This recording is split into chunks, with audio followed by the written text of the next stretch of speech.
Welcome back, guys. It's been a long time since I made a video, but I thought I would make one, especially after watching Groundhog Day, which is not the typical movie I would watch at all. That 80s kind of cheesy type of movie. Not my favorite. But I was I remember bringing up like that most people live in Groundhog Day. That's their everyday life to my girlfriend over and over and over again. And so I just wanted her to know what I was referencing. So we watched the movie and I was like, oh, this is just a fun way to pass the time, something to do. And then I'm realizing that this is a great metaphor for life and how people should break out of Groundhog Day. Because this is something that more and more I see people just living in Groundhog Day. They live for nothing, they have a contempt for life, anything related to life itself. They love materials, they are of the earth. They're of the earth and they'll die with it. So I don't believe that people should be that way.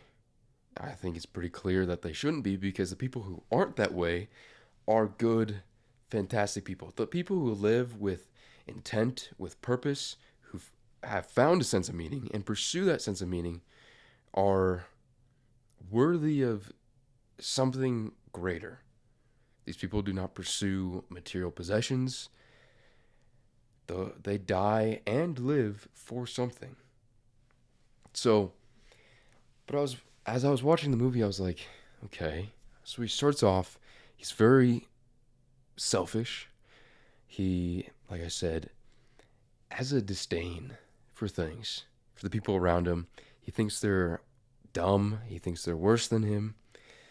He hates the situation he's in, even though he is blessed with so many things. I mean, he is the star of the show on the news network. He's the main guy. He has the job everyone wants. But he still is filled with hate. And then he goes and sees the groundhog. I think his name was it was Phil. He goes and reports on Phil the groundhog. Phil sees the shadow. There's 6 more weeks of winter. He goes to bed that night, and then he wakes up, and it's the same day over again. And as that goes on, he starts to get more and more afraid and confused, which of course you would be. If you were waking up and every day was literally the exact same day, of course you'd freak out. I would freak out. Now, who knows how many times those days repeated for him. It could have been a whole year of the same day. If that happened to me once, where I experienced the same day twice, I would freak out. Everyone would, of course. So he goes into being fearful of the situation he's in, of course. And then it turns to a sort of insanity. In one scene, he goes to the bar, drinks with 2 guys. They all hop in a car and just drive around, go crazy. Eventually get chased by police. He gets pulled over. And he doesn't care because every day's the same. And then he gets pulled over, gets taken to jail, starts the day over again, and he just doesn't care. Then he starts eating a lot because he knows he's gonna wake up and it's gonna be the same day over again. So he goes to the diner nearby, orders everything he wants, smokes, drinks tons and tons of coffee, eats tons and tons of donuts. Nothing matters anymore. Now, this could also be, all these, it's filled with great metaphors. This movie is filled with great metaphors. And this one particular part of the movie could be used as a metaphor for the fact that people, as soon as people realize they're living the same day, it starts off with fear. Because now they know they can never go back to the state of being unconscious and still living those same days over and over again. So they go crazy, and then they start doing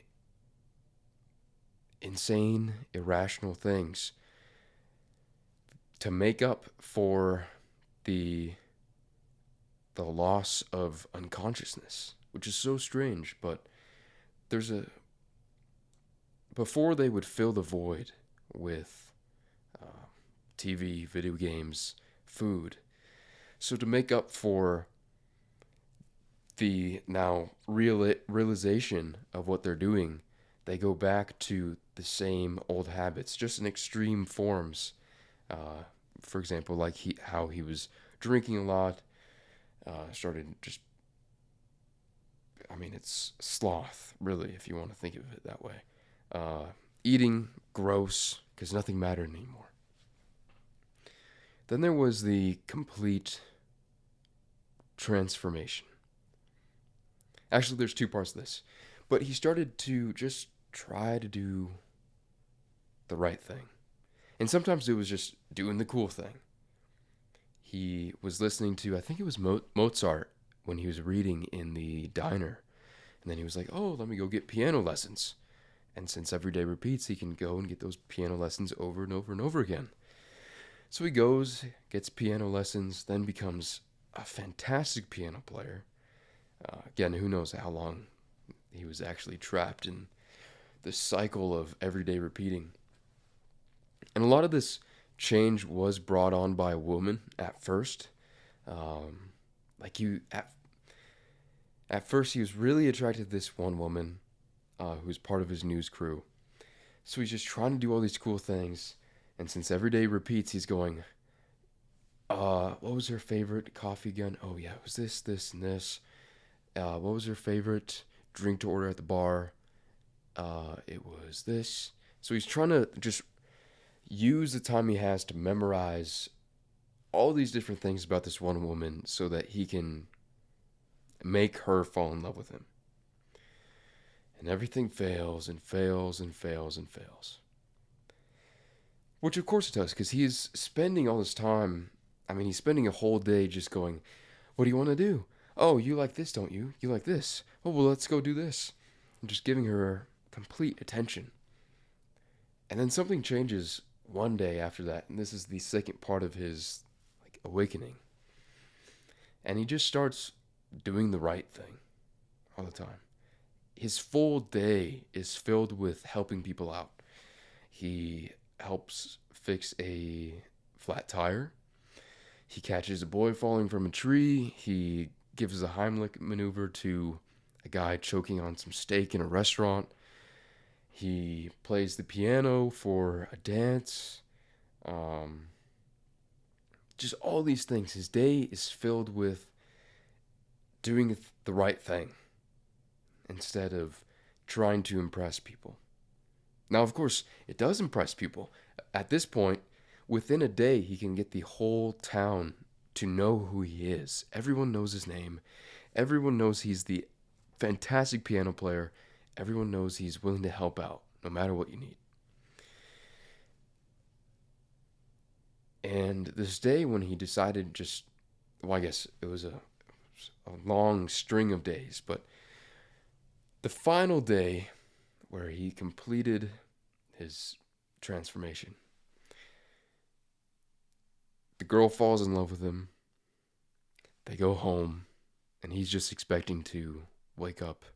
She'll be gone, and the day will start again. And then he goes to sleep, wakes up. The woman's still there. A different song plays on the alarm clock to wake him up. He goes outside. There's snow on the ground. It looks completely different. And he's broken the cycle. So, there's a couple different things in this. I'd say there's a lot of meaninglessness in modern life, which causes people to repeat the same days over and over again. And I think it's really hard not to do this, because, especially now, trying to keep yourself afloat is financially afloat, I mean, is so difficult for the average person that you you have so little time. You still have a lot of time. People have much more time than they think they do, but you have so much less time to think about anything other than paying this month's rent, paying the bills. So it's hard to break that cycle. And there's a lot of other things too. I think the education system, I've been writing a lot of articles about this on my Substack, which I have, should be linked in the description of every video, but just about education. The education system is meant to install a Hindu like caste system. It is. In fact, our education was imported from a Hindu like caste system, or the Hindu caste system, in India by, I believe, one Irishman and one British man. 95% of people are in the lower castes, including, of course, the untouchables, and 5% are in the upper classes. So, our whole education system is about bringing you down, dumbing you down, and keeping you in a position where you don't know your rights, you don't know how to speak because you don't know how to think, you don't know how to read very well, you don't know how to formulate your own thoughts, to do your own thing. You have to go along with the system which has been put in place. Get through K through 12, go to college, get a job that you'll hate, have kids with a person you likely won't love, or eventually won't love, and then retire and die. That's the system. That's the formula they have for you. And that's a formula you need to break. You need to uneducate yourselves, because if you don't, you're not going to be able to think. You'll be stuck in the, as my dad likes to say, the doom loop, where you'll get an apartment, and then you'll get a job. You'll think, well, I'm set. I have my own place, and I have a job. But the job pays just enough for you to barely get by. You can pay the rent, you can pay the bills, you can pay for groceries, but that's about it. And then you're stuck in that loop. So that's what the people who control things want you to be stuck in. They want you to be stuck in Groundhog's Day. The difference is they never want you to get out. They never want you to realize that you're in this town that you cannot leave. You're living the same day over and over again, and you're going to do it until you die. The world is a battleground for your soul. It really is. And the only way to win it is to first seek your soul. Seek and ye shall find. Knock and the door shall open. You have to first want to find your soul. Because especially nowadays, if you go through compulsory education, the compulsory education system, you really have to find your soul. You do. It's not, the beginnings of your soul are not crafted or realized in your early years anymore as a child. It's delayed, and they want it to be delayed for forever until you die. They don't want you to find your soul. So seek and you shall find, knock the door shall open. Find your soul, get out of the system. Don't be in Groundhog Day. Don't. And if you are, get out of it as fast as possible. So I wanted to talk about this because it's a good movie, actually. And I thought it, like I said, I thought it was just some dumb, cheesy 80s movie, but it's not, actually. You need to pay attention to it, because at the end, he really does emulate Jesus. He is content. He's calm. He wants to do the right thing. And he's, I guess, he's like Jesus. He's trying to emulate Jesus, basically. So he goes from this like rude, completely disgusting man to an admirable, respectable, kind, caring, skillful, dependable, competent man. So I definitely recommend you guys check out that movie. I know I haven't been uploading a ton of videos, and I know the videos haven't been so much based on great men of the past, but I just, I've had a lot less time recently, and I think I'll have a lot less time for a while to really dive deep into the lives of great men and just bring a story to tell about them. But I think I still want to make videos like this because people need to realize that there's something beyond this world and that you can pursue that. There's something that's unbelievably beautiful which needs to be seen. It needs to be seen and sought after. Because most of this world is just gross. It's just gross. Most people are gross and sad. So don't be like those people. Try to be like Phil, who gets out of the the doom loop, the death cycle, and emulates Jesus. Anyway, I hope you guys enjoyed this. Let me know if there's any video. I can't even speak. I need to get better speaking. Let me know if there's any videos that you guys want to see from me.